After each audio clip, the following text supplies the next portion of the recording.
Shalom Ibu Bapak, Saudara-saudara dan adik-adik yang diberkati dalam Tuhan kita Yesus Kristus. Kembali lagi kita bercakap-cakap di seputar pujian. Karena sejatinya ujian tak boleh menghalangi pujian.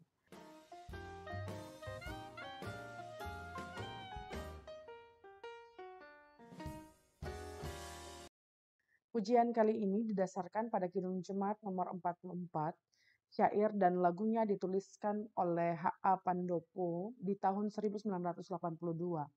Pandopo sendiri adalah seorang dari Belanda, dari negeri Belanda yang hadir di tengah-tengah kebersamaan di Indonesia dalam rentang waktu yang lama, lalu menjadi bagian penting dari musik gereja di Indonesia.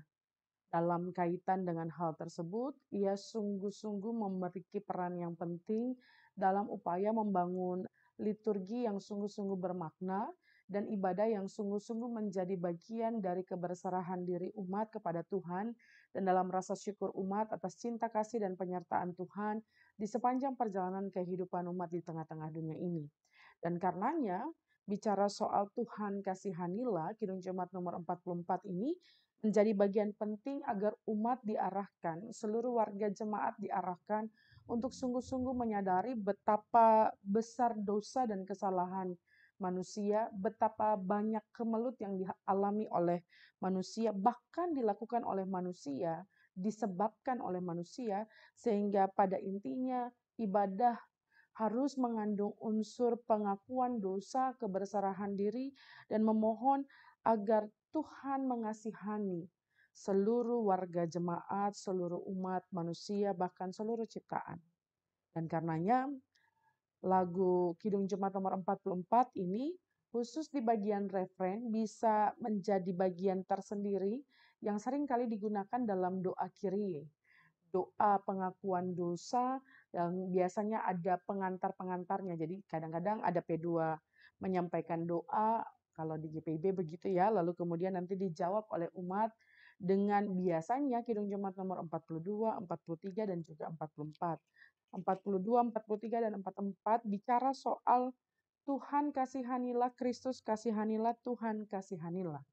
Secara khusus Kidung Jemaat nomor 44 ini punya 6 bait yang menjadi bagian untuk menjelaskan. Jika kita mau menyanyikan secara keseluruhan Kidung Jemaat ini beda dengan doa pengakuan dosa, maka kita akan melihat bagaimana Pandopo menuliskan bagian penting dari pergulatan kehidupan manusia di tengah-tengah dunia ini. Dunia ini porak-poranda, dosa melanda umat manusia, lalu kemudian dikatakan di sana banyak sengsara, itu akibatnya. Kita nyanyikan lagu ini bersama-sama. Kita mulai dari refrennya. Tuhan kasihanilah, Kristus kasihanilah, Tuhan kasihanilah. Dunia ini porak-poranda, dosa melanda umat manusia. Banyak sengsara, itu akibatnya. Tuhan kasihanilah, Kristus kasihanilah, Tuhan kasihanilah. Banyak yang hidup tanpa harapan, lapar dan miskin, siapa menolongnya? Banyak yang mati, siapa mengingatnya? Tuhan kasihanilah, Kristus kasihanilah,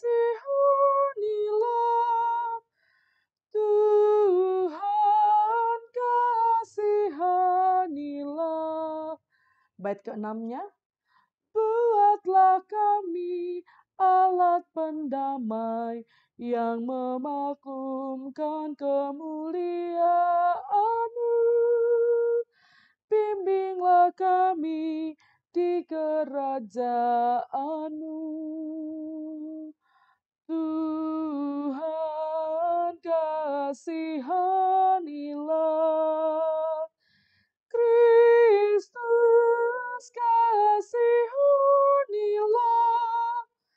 Tuhan kasihanilah.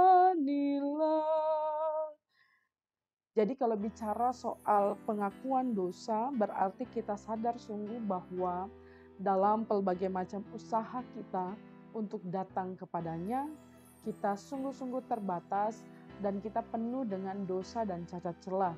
Sehingga tidak mungkin kita yang menggapai Allah. Tuhan sendiri yang menghampiri kita. Karena itu permohonannya bicara soal Tuhan Kristus, tolong kasihani kami. Ini menjadi bagian dari catatan bersama kehidupan umat percaya, baik di tengah-tengah perjalanan kehidupan di perjanjian lama maupun perjanjian baru, juga dalam perjalanan kehidupan kita kini dan di sini. Ada begitu banyak hal yang kita lakukan tidak sebanding dengan cinta kasih yang Allah berikan serta curahkan. Lalu bagaimana yang seharusnya kita kerjakan di sepanjang jalan kehidupan kita? Mengaku dosa dan menyadari sungguh atas segala hal yang kita lakukan salah di hadapan Allah menjadi bagian penting inti sebenarnya dari seluruh bentuk penyerahan diri. Supaya nantinya dalam perjalanan kehidupan kita sebagaimana yang dilakukan atau di syair yang disampaikan oleh H.A. Pandopo di bait yang ke-6, itu bicara soal buatlah kami alat pendamai yang memaklumkan kemuliaan-Mu, bimbinglah kami di kerajaan-Mu. Sebagai orang-orang yang telah didamaikan dengan Kristus Yesus, orang-orang yang telah didamaikan dengan Allah karena karya penebusan Yesus Kristus, maka kita harus menjadi bagian dari orang-orang yang sungguh-sungguh juga menciptakan dan menyalurkan damai sejahtera dalam perjalanan kehidupan kita di tengah-tengah dunia ini. Karena bicara damai itu bukan bicara soal hubungan kita dengan Allah saja, tapi bagaimana kita berupaya sungguh-sungguh menciptakan suasana damai dalam perjalanan kehidupan kita di tengah-tengah dunia ini.